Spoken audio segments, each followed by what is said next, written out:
კობა ხაბაზის დაკითხვა 5 საათის განმავლობაში მიმდინარეობდა. ყოფილი დეპუტატი ნაციონალური მოძრაობიდან ერთადერთი აღმოჩნდა, ვინც სამართალდამცავების მოთხოვნას დაემორჩილა და სასამართლოში გამოცხადდა.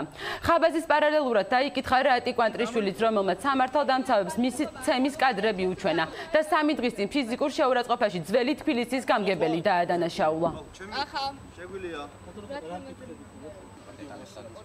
აი და დეტალებით რა როგორ მოხდა ორგანიზება და ქრონოლოგიურად მეკითხებოდნენ როგორ ვითარდებოდა მოვლენები. საკმაოდ დიდხანს გაგრძელდა ეს პროცესი კონკრეტულად რა კითხვები თუ მოიგეს გაჩვენეს კადრები ან რაღაც გარკვეული დეტალები ალბათ ვინაიდან გამოძიება მიმდინარეობს მე თავშევი გაებდი ამ დეტალებზე საუბარს ძირითადად მაინც აკეთებდნენ აქცენტს ქრონოლოგიაზე ვინ ხელმძღვანელობდა ვისი ორგანიზებით იყო და ასე შემდეგ.